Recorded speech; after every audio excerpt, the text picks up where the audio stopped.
Getting your idle speed under control, a guide to diagnosing high idle.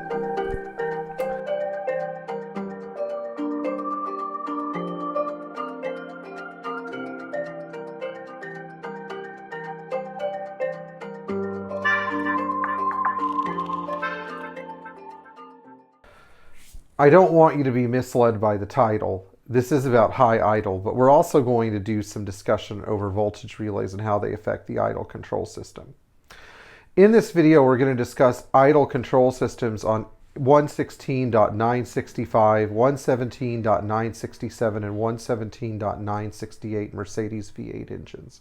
There's also going to be some information here related to the 103 engine. Now, if you're confused about that engine nomenclature, the engines I'm referring to are the engines in the 420 SEL, 560 SL, SEL, and SEC, as well as some information pertaining to the older 116 and 117 engines in your 380 and 500 models. So 380 SL, SE, SEC, 500 SE, SEL, SEC.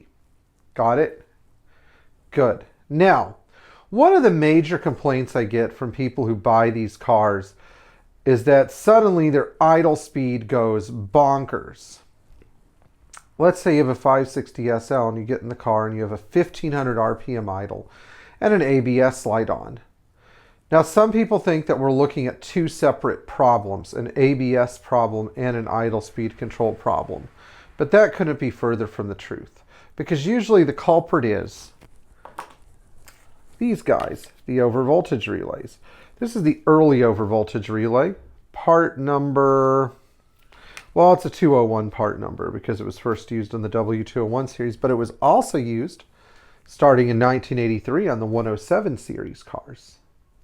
And these relays were actually predated by an older overvoltage relay that can affect idle starting in 1980 on the 450 SL and of course under, when they went to an electronic idle speed valve starting in 1981 in the 380 SL. So we're going to talk a little bit more about these guys and these relays. So here are the models that have this relay. All of the 380, all of the 500 models dating from I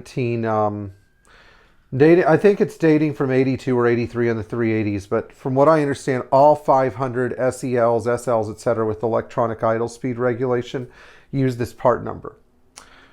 190Es have it, 300Es had it as well, but this relay was basically phased out in 1989 on the 560 SL, and this relay was phased in 1989 on all the other models. So this is referred to as the small OVP, this is referred to as the big OVP.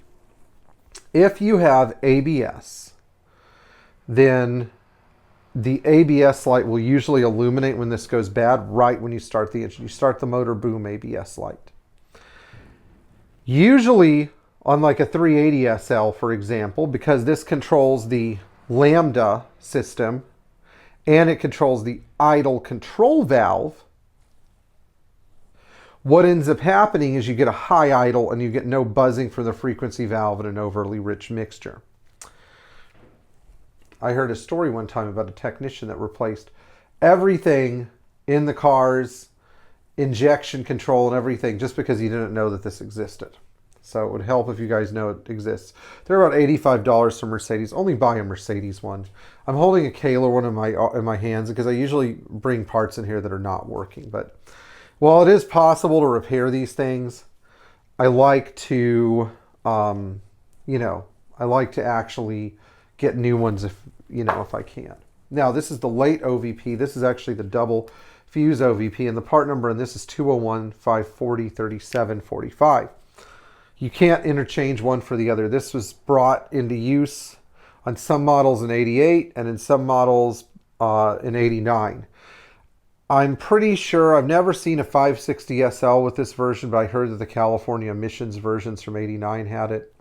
Can't be sure. But what I do know is that by 89, all the rest of the models were using it. And it has the same failure pattern. When it goes bad, you get an ABS light. And on the V8 cars, you get a high idle. On the 6-cylinder cars, it's different. You may get an ABS light, but most importantly, you'll notice that the car is very hard to start. So either relay fails, W201, 4 and 6 cylinder gas cars, 124 6-cylinder cars. Cold.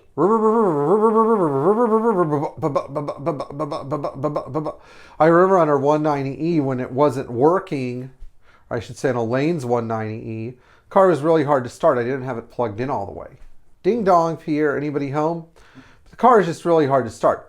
Also, if you have a diesel, here's some bonus information. If you have a diesel, you're going to find that the electronic diesel system doesn't work, your tachometer doesn't work, and your ABS system doesn't work if you have ABS. So if you're driving an 85300D, which was the first diesel model, or SD, to use this small relay, and you have no tach, and your ABS light is on, or if you have a 123 and you just have no tach, and your AC system doesn't work, which runs through the Klima relay, this guy's usually at fault. It's under the right side of the dash, mounted upward below the right heater control vent on a little stand. And you actually may have to pull the plug housing out and drill an extra hole for a dead pin in it. Oh well. Okay, so if you found this video to be helpful and a good solid explanation of all the issues with over voltage relays, I would ask you to like, share, and subscribe, and please tap the bell for notifications, and check us out for more great videos on how your Mercedes actually functions and regulates itself from this era. So, you know, this is information. By the way, other than the part, I've never charged anyone for the labor to put an OVP relay in, because the symptom is like one of those things that's out there on the internet. But anyway, I look forward to helping you guys in the future. Enjoy working on your Mercedes Benz and try to use genuine Mercedes parts. Thanks.